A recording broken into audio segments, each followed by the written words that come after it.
Bienvenue dans ce nouveau webinaire, donc c'est le numéro 6. Aujourd'hui, nous allons parler de l'autosaisine habiter autrement dans les Mauges avec le conseil de développement Idéo Mauges et Sandrine Barré. Donc Sandrine, je te laisse la parole. Hop, et je te laisse partager ton écran. Eh ben, bonjour à tous. Donc, normalement, pour le partage, c'est OK. Bonjour à tous. Oui, moi, je suis Sandrine Barret, donc je suis l'animatrice donc du conseil de développement des Mauges, appelé chez nous prospectif, et avec un petit nom particulier, Idéo Mauges. Donc, ce dont on va parler, c'est effectivement d'une séquence dans l'autosaisine habiter autrement qu'a mené donc le conseil de développement, et notamment comment la partie expérimentation. Alors, est-ce que je peux passer mes diapos? Est-ce que si je fais ça, non.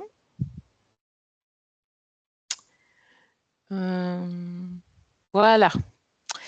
Donc juste un petit zoom sur le territoire. Donc je vous ai dit un conseil prospectif qui compte effectivement une cinquantaine de membres, qui regroupe des habitants de 6 communes du territoire, donc qui sont des communes nouvelles, pas des communes anciennes, enfin traditionnelles. Et puis donc je vous ai mis une petite carte ici, donc pour situer Mauges Communauté, puisque le conseil de développement est connexe donc à cet agglo, qui se situe entre Nantes, Angers et Cholet.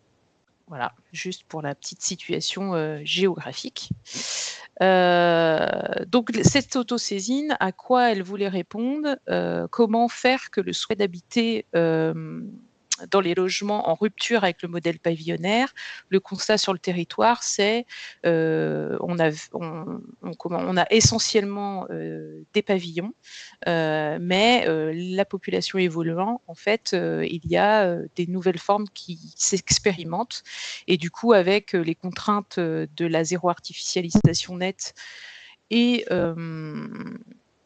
de la zéro artificialisation nette et les nouvelles demandes et le défaut de logement, notamment en location, a fait qu'à un moment donné, les habitants se sont dit mais comment est-ce qu'on pourrait travailler cette question-là. Donc, du coup, c'était ça le cœur de l'autosaisine.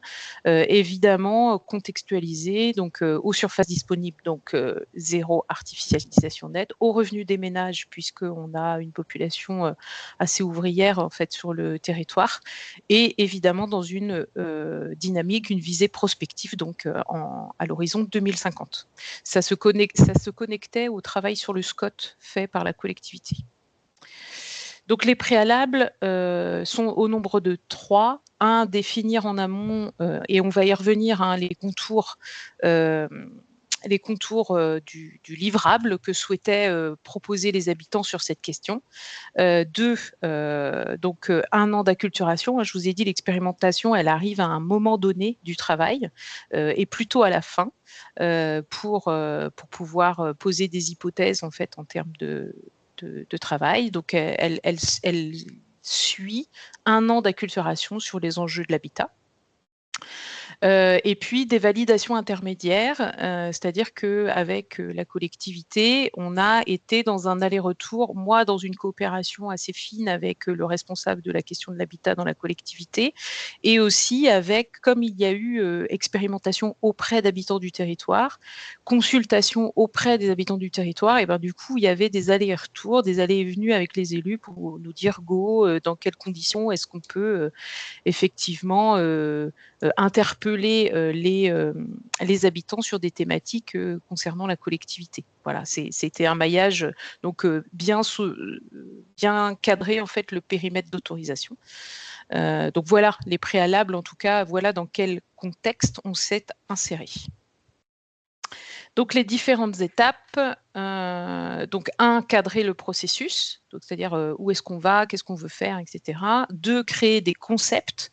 Donc derrière des concepts, c'est des idées, on va y revenir, on va décortiquer toutes ces étapes.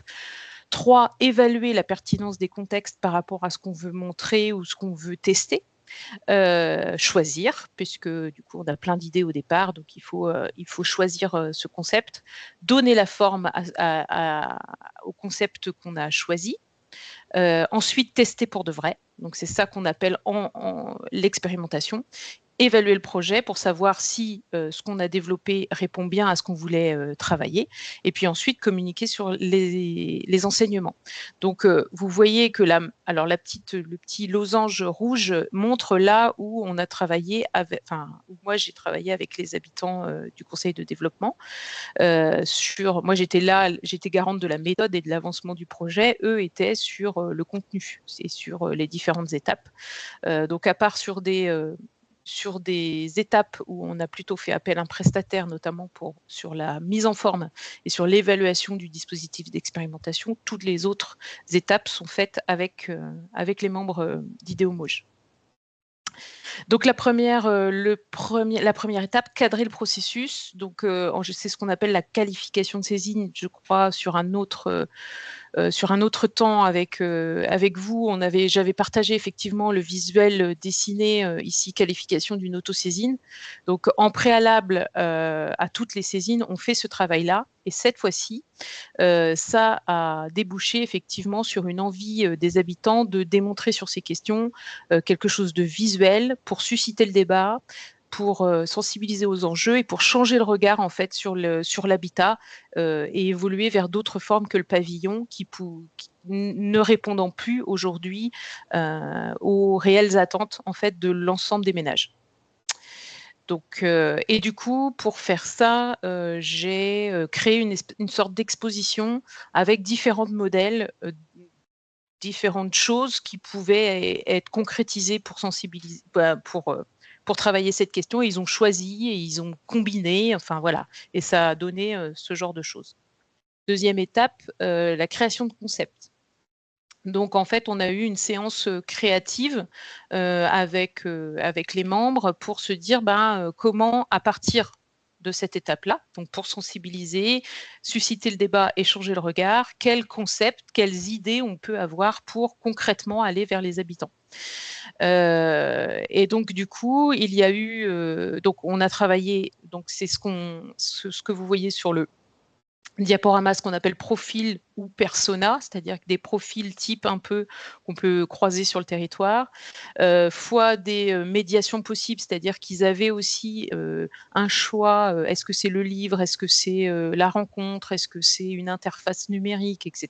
Donc ils ont fait des choix par rapport à ça. Les habitats possibles, donc ça on avait déjà fait un travail ensemble de par le parcours d'acculturation, d'identifier les différentes formes différentes du pavillon, et donc du coup une séance d'intelligence collective, de créativité, qui ont donné naissance à 4 concepts. Donc un concept numérique, cap ou pas cap, c'est-à-dire l'idée en fait de pouvoir être accompagné en fonction des choix et en fonction de l'investissement qu'on veut mettre dans son habitat, quel serait l'habitat le plus pertinent. Le concept 2, quel toit pour toi, donc l'idée de sensibiliser aux différentes formes d'habitat pour pouvoir se projeter dans celui qui est le plus adapté, mais là plutôt en conception physique, quelque chose de plus matériel. Le concept 3, c'est plutôt une version catalogue guide de voyage, c'est-à-dire voyager dans l'habitat qui vous conviendra avec avantages, inconvénients, un peu comme dans les catalogues de voyage, avec le nombre d'étoiles en fonction de l'investissement que vous voulez passer à tourner votre jardin ou pas, enfin bon, des petites choses comme ça.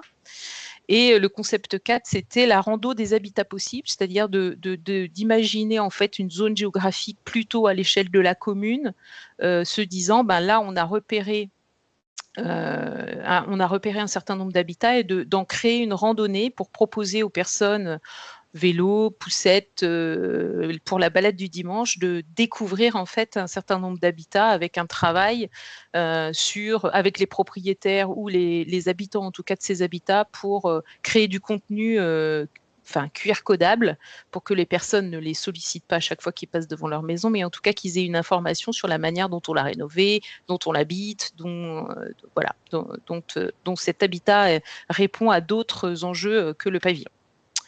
voilà les 4 concepts et il a fallu en choisir un parce qu'on n'avait pas tout ce temps.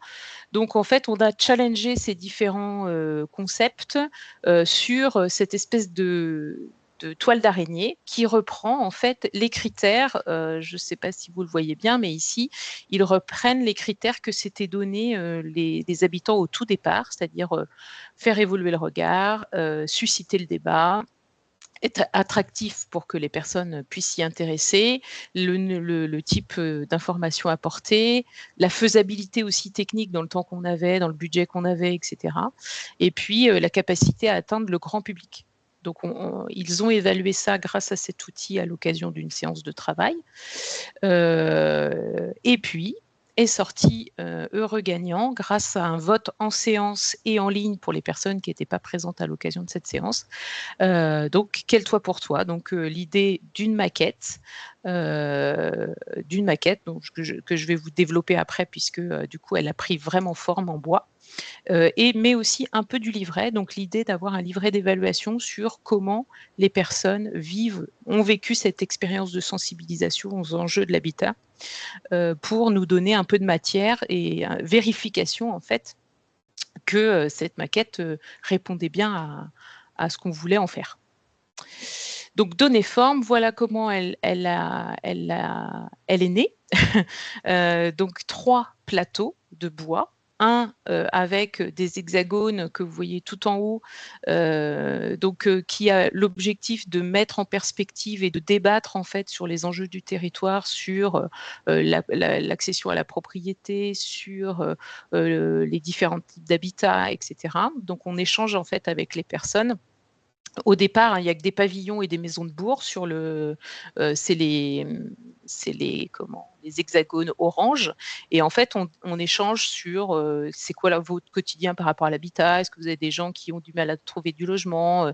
Puis après voilà, la discussion s'entame et en fait, on voit bien on constate en tout cas pendant l'expérimentation que c'est un vrai sujet et donc du coup, on leur parle, donc des 6 formes alternatives d'habitat, du petit collectif à la tiny, en passant par l'éco-construction enfin l'éco-logement, et puis il y en a un que j'oublie, mais le modulaire, la modularité de donc du coup, ils ont l'opportunité de changer un peu les choses avec ce jeu et puis ensuite on leur montre 2 maquettes, donc de 2 habitats existants sur le territoire qu'on a modelés en fait en mode maquette et ils peuvent en fait avoir, des informations sur, le coût, le loyer, la disposition intérieure, donc c'est des choses qui se manipulent,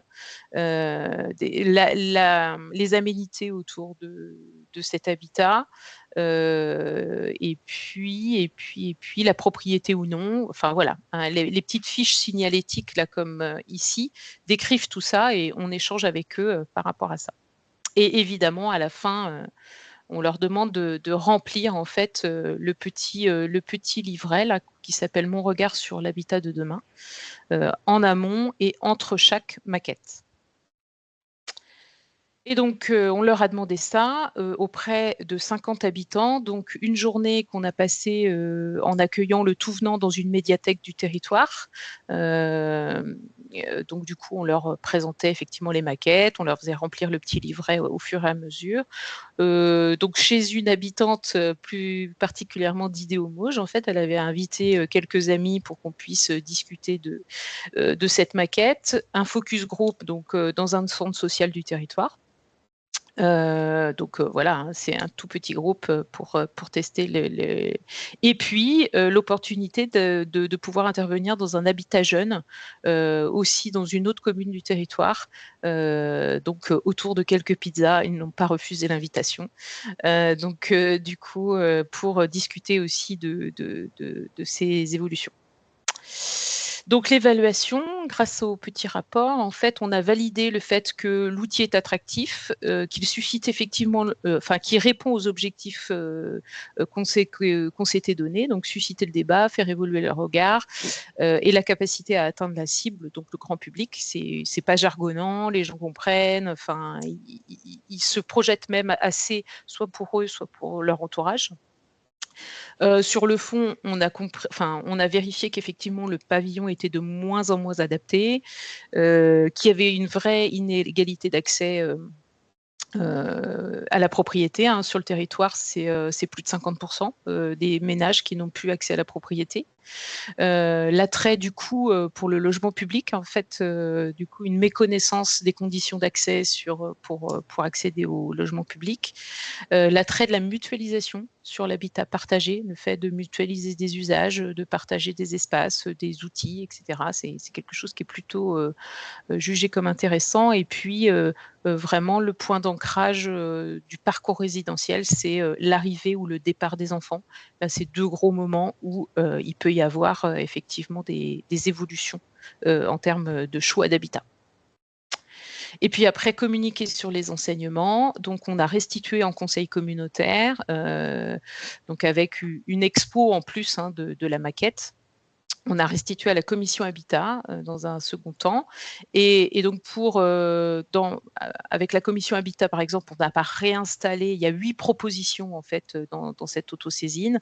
Donc on n'a pas réinstallé l'exposition, mais par contre, il y a un jeu de cette famille qui permet à la fois de parler de la méthode et des propositions, qu'on fait. Et donc du coup, entre la maquette, bois plus le jeu de cette famille, on a une restitution qui dure 1 heure.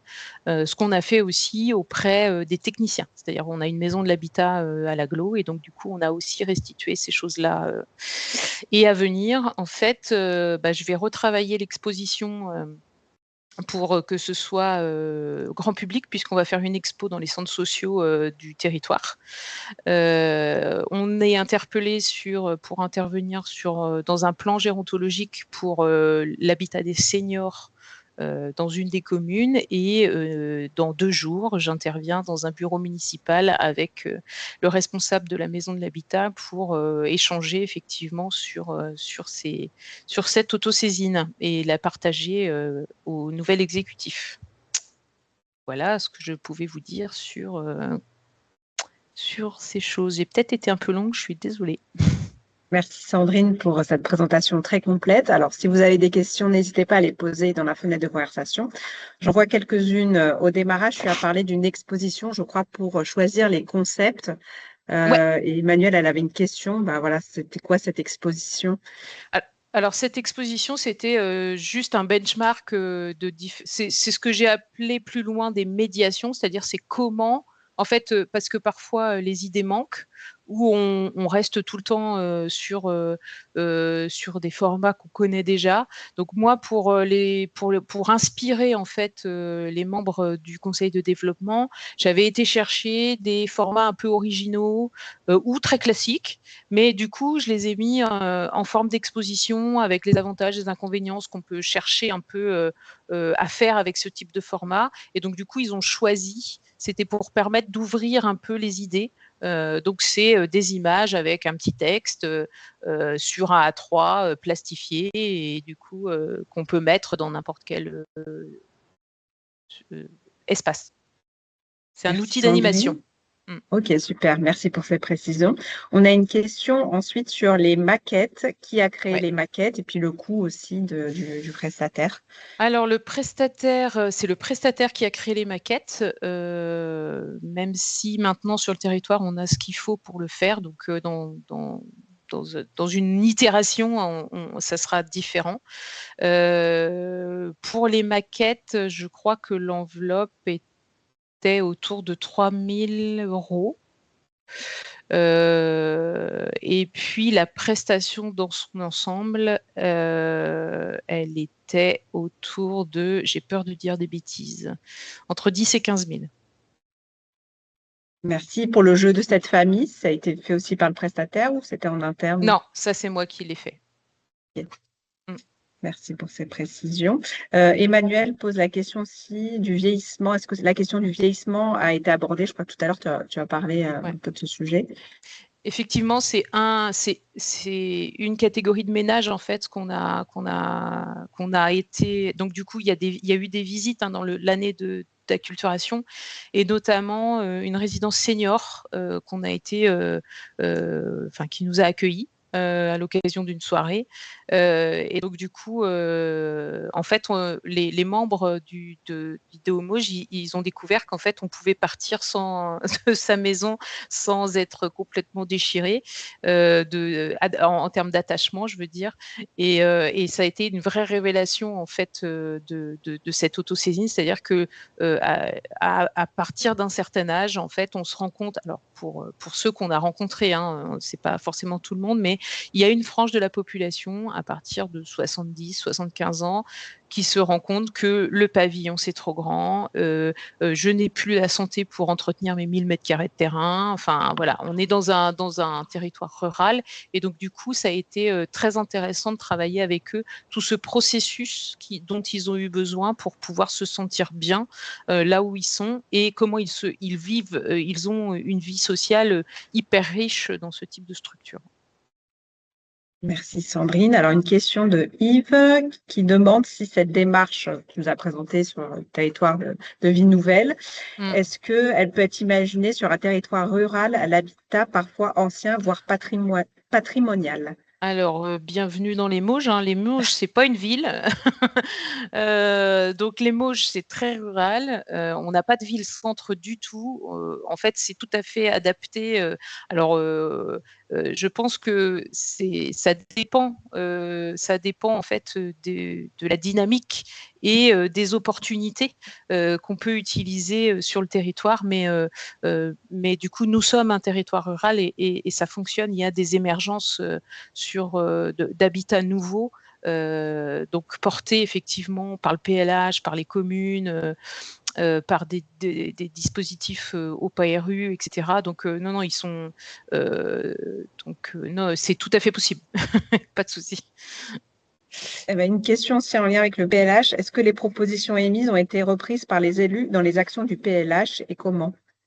Alors, presque toutes les actions ont eu un écho en termes d'expérimentation dans le PLH, puisque à un moment donné, en fait, le PLH a fait une consultation et du coup, on est intervenu avec les propositions à ce moment-là. On n'avait pas encore fait la restitution, mais du coup, comme moi, comme je vous ai dit au départ, hein, je travaillais en étroite collaboration avec le responsable de la maison de l'habitat et du coup, on arrivait à se dire quand est-ce qu'on pouvait se mobiliser, même quand c'était pas fini. Et donc ça a permis effectivement que les membres d'Idéomoj interviennent dans le processus de concertation du PLH et ça a permis en fait d'intégrer des choses de type comme expérimentation du bail réel solidaire ou la mobilisation des coopératives d'habitants. Enfin, presque toutes les propositions sont reprises. Merci. Alors, je vois qu'Emmanuel a levé la main. Oui, parce que c'est une question un peu longue. En fait, c'était plus général aussi. Je vois, Sandrine, que manifestement, tu utilises beaucoup et depuis longtemps les outils du design de service public avec des termes aussi parfois un peu déroutants. Quand j'ai vu concept, je me suis dit, mais c'est quoi? Voilà. Donc, je voulais savoir comment ça a été perçu par les membres du CODEV et comment vous arrivez maintenant, enfin j'imagine, à utiliser ça facilement, mais je trouve que c'est au début, en tout cas vu de l'extérieur, assez conceptuel, effectivement pour le dire, et avec des mots qui ne correspondent pas, moi, à ce que j'appelle concept, etc. Donc comment ça, vous avez travaillé tout ça, quoi?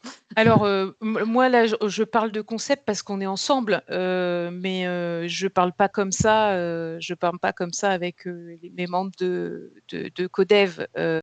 Déjà, je travaille avec un bureau et une présidente, donc avec qui est, la présidente qui est plutôt comment dire, plutôt à l'écoute de ce type de méthode déjà dans son entreprise, puisqu'elle gère une entreprise.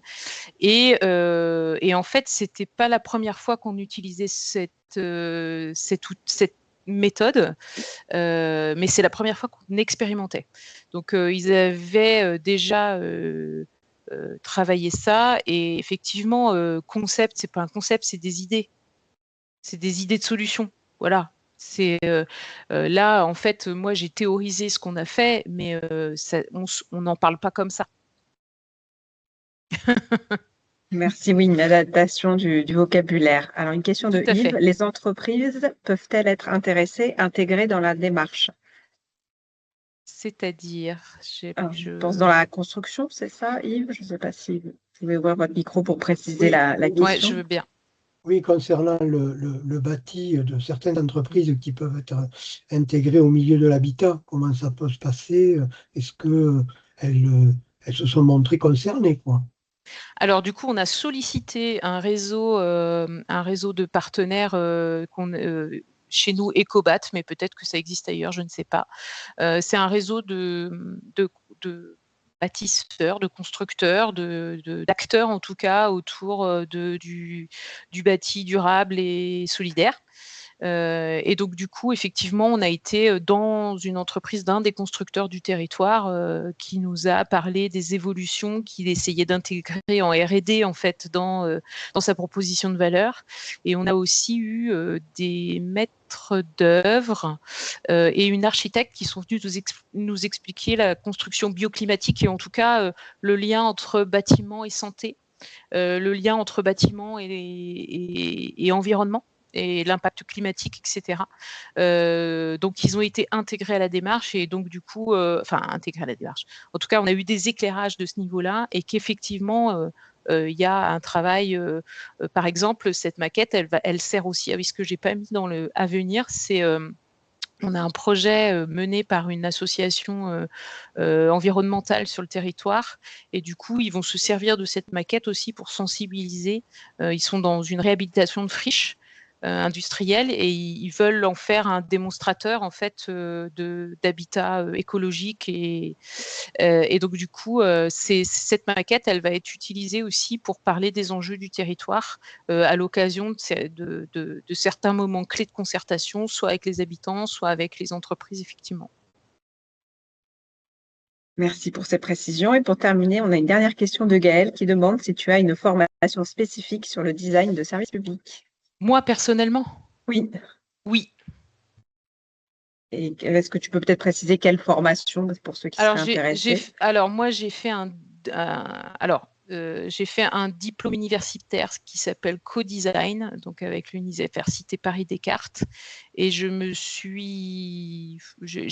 suivi des formations courtes au CNFPT et à l'école de design sur le design de services et de la co-construction spécialement. Merci pour ces précisions. Mais écoutez, on arrive au terme de ce webinaire. Un grand merci Sandrine pour cette présentation très claire que vous pourrez retrouver effectivement dans le centre de ressources. Et pour terminer, voilà, on vous donne rendez-vous à la rentrée, après une pause estivale, pour la 7e capsule où on parlera d'un autre sujet, le tirage au sort pour composer le conseil de développement avec l'expérience de Grand Poitiers. Voilà, merci à toutes et tous pour votre participation et puis à très bientôt.